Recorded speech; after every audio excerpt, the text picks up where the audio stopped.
Hi, Facebook. It's Sarah Ford with SlimGeneration, and if you pop on, let me know, comment, and ask questions, all that good stuff. I'm going to turn this just a little bit because it looks like I am, I don't know, it's weird. But anyway, just really excited about tonight's topic. We are going to be talking about inflammation. And inflammation is kind of a buzzword right now, and it's kind of out there in a lot of different formats and reasons. And so we're going to talk about this tonight. I'm really going to try to keep this short and sweet and to the point.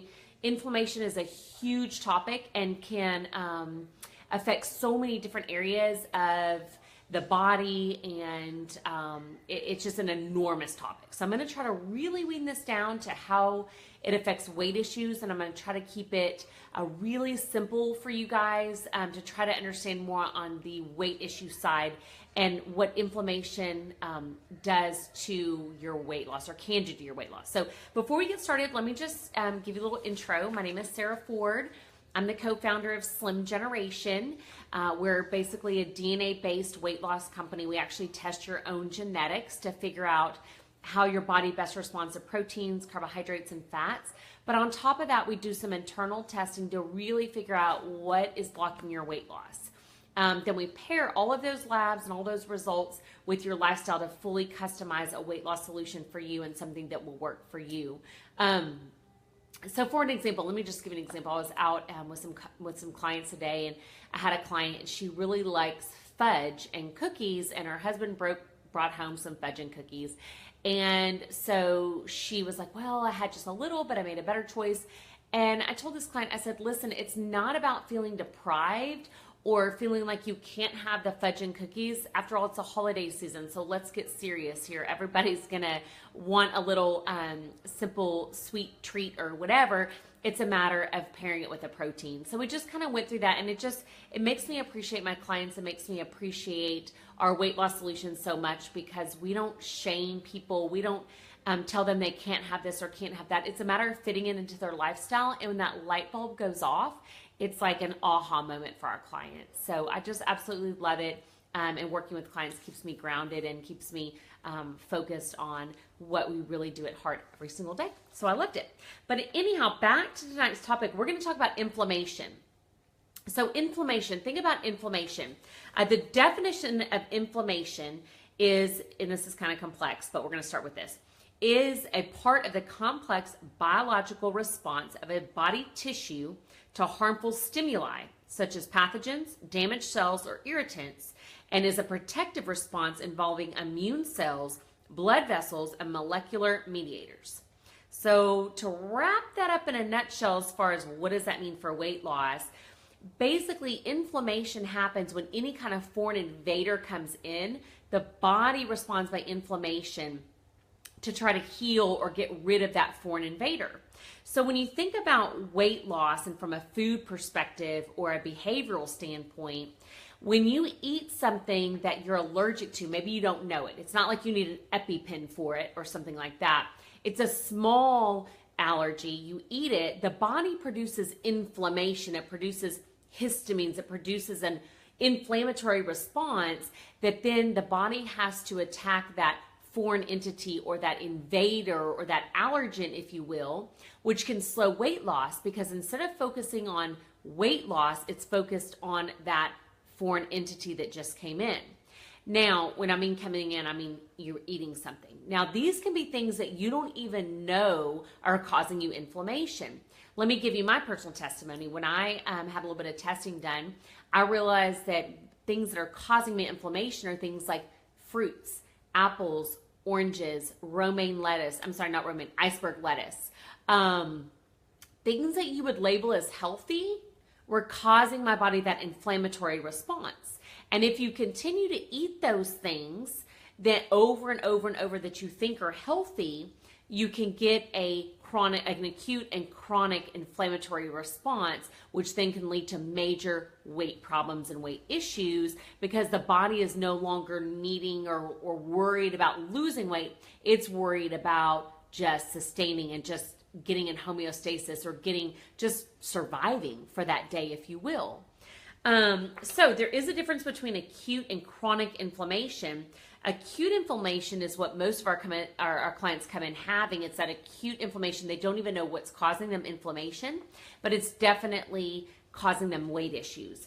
By the time it gets to chronic inflammation, they've got autoimmune disease such as osteoarthritis, lupus, rheumatoid arthritis, major allergies, asthma, inflammatory bowel, Crohn's disease.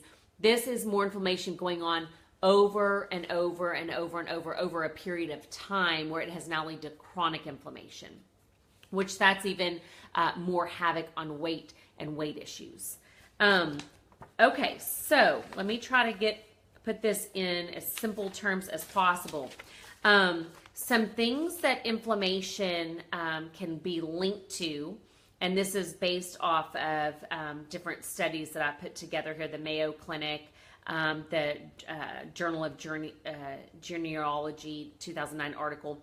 Inflammation has been linked to heart disease, diabetes, weight issues, bone health, depression, cancer, and my goodness, my pages are not flipping good tonight. Those are the major ones I have, which those are major enough. So let me just draw you a little picture of how inflammation might lead to heart disease, and then we're going to go into how inflammation can affect the gut and therefore weight issues. So real quick, I hope you can see my board here. Okay, so when you have an artery, this is going to be the artery, and you've got blood flow through the artery, okay? It's all healthy, normal. When you have the acute and or chronic inflammation, basically the arteries are inflamed. So this is going to represent inflammation. You know, when you get inflamed, you get kind of swollen. Like think about when you stub your toe or you get an ingrown toenail or a hangnail or something. It's inflamed, right? So this is inflamed. What happens at that point is your body rushes cholesterol, which is a fatty substance, to the inflammation to try to heal. Cholesterol kind of acts like neosporin, okay? So it's going to heal.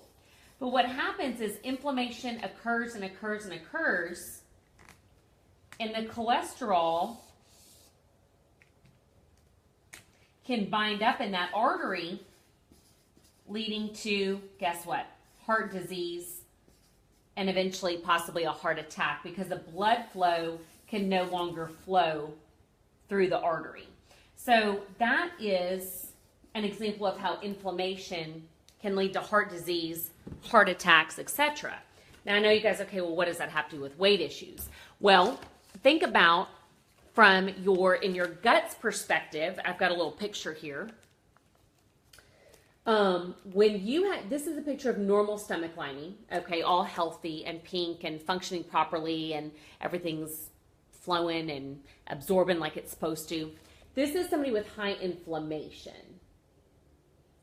So going back to that artery picture, think about your gut as being inflamed. It's almost like you have a sunburn in your gut or your small or large intestine or all the three.